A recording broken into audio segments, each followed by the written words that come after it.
वालेकुम dear student को आप सब खैरियत से होंगे। हम अपने लेक्चर नंबर 3 शुरू करते हैं। इसका क्वेश्चन नंबर 4 से 1.2 क्वेश्चन नंबर 4। इसका पहले सवाल हम रीड करेंगे। Find negative of matrix A B C D and E when. इसमें हमने ये बताना है कि नेगेटिव मैट्रिक्स कौन से होते हैं। तो अब पहला सवाल इसका पहला पार्ट देखते हैं। ये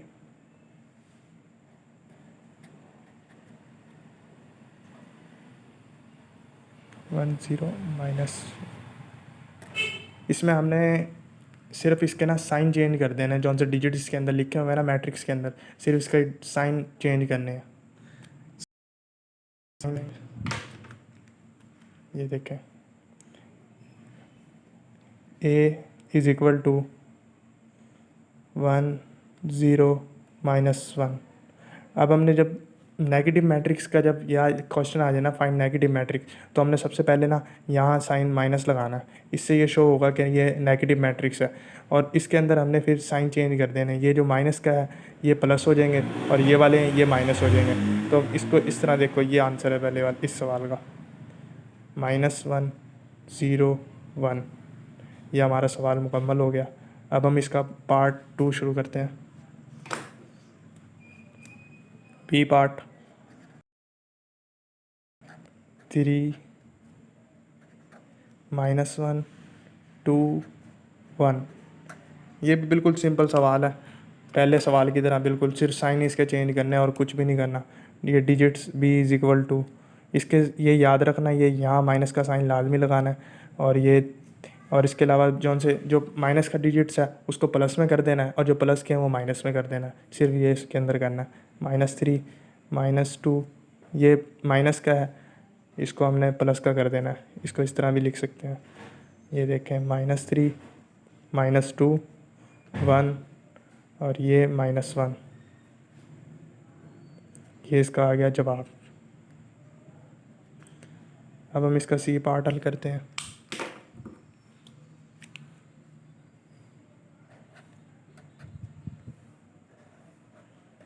टू 6 3 2। इसमें तमाम के तमाम जो डिजिट्स हैं वो पॉजिटिव हैं, और नेगेटिव मैट्रिक्स हमने अब इसको बनाना है, तो हम -c करेंगे और तमाम के तमाम डिजिट्स के साथ माइनस का साइन लगा देंगे। ये हो गया नेगेटिव मैट्रिक्स। बिल्कुल आसान सवाल है, और ये इम्तिहान में भी 2 नंबर का सवाल आता है। सी और ये डी इसका पार्ट है। -3 2 -4 5।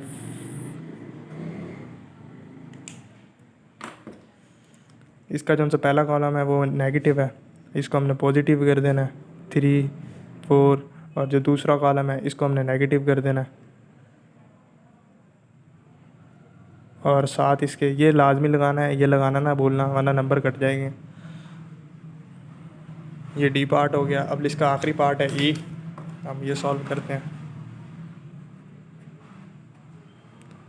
ई इज इक्वल टू 1 -5 2 3। ये भी बिल्कुल सिंपल पहले सवालों की तरह। -e 2 -1 -2 5 माइनस, ये इसका आंसर है। ये हमारा क्वेश्चन हो गया मुकम्मल। अब हम दूसरे क्वेश्चन की तरफ जाते हैं। क्वेश्चन नंबर 5 पार्ट नंबर 1 हम शुरू करते हैं। पहले सवाल पढ़ते हैं। Find the transpose of each of the following matrix. हमने सवालों का ट्रांसपोज लेना है। ट्रांसपोज किस तरह लेते हैं उसकी मैं आपको सिंपल एक एग्जांपल करा देता हूँ। ये देखें, कोई भी मैट्रिक्स हो ना, मिसाल के तौर पे ये A matrix, A is equal to 4 5 7 9, ये मैट्रिक्स है। इसकी जौन सी रो है ना उसको हमने कॉलम में लिख देना है, और जौन सी इस तरह लिख सकते हैं। देखें 4 5 7 9। अब रो है ना इनकी, हमने उनको कॉलम में चेंज कर देना है। इसको ट्रांसपोज सिंपल मैट्रिक्स कहते हैं। ये देखो, इसके ऊपर ये लाजमी लगाना है टी का साइन। इसका मतलब ये होता है कि हम ट्रांसपोज ले रहे हैं इस मैट्रिक्स का। सही है। अब हम अपने सवाल की तरफ आते हैं। सवाल question number 5 part number 1, A is equal to 0 1 -2। अब हमने इसका ट्रांसपोज लेना है। ट्रांसपोज इस तरह, पहले हम इसका ये टी लगाएंगे छोटा सा, और ये कॉलम है इसको हमने रो में चेंज कर देना है। 0 1 -2, ये आंसर आ गया इसका। अब इसका बी पार्ट है।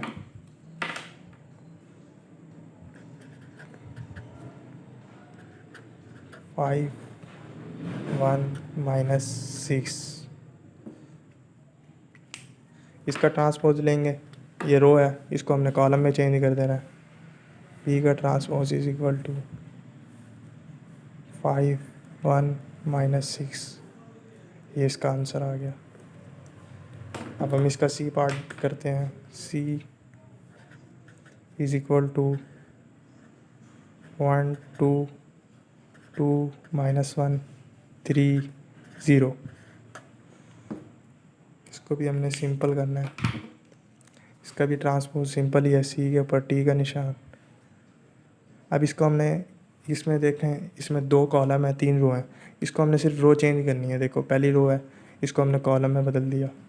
दूसरी रो है, इसको हमने कॉलम में बदल दिया। तीसरी रो है, इसको हमने कॉलम में बदल दिया। अब इस तरह हम इसका ये सवाल मुकम्मल हुआ। अब हम इसका करते हैं डी पार्ट। डी पार्ट भी सिंपल आसान है बिल्कुल। 2 3 0 5। अब इसका हमने करना है, इसका ट्रांसपोज लिया डी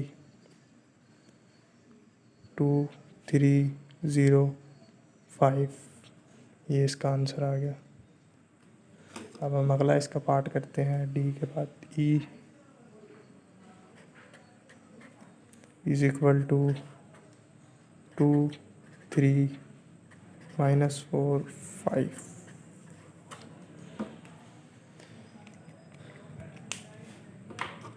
इसका हम ट्रांसपोज लेंगे इस तरह। ई का टी का निशान इज इक्वल टू, इसकी हमने जो सी रो है उसको कॉलम में चेंज कर देना है बस।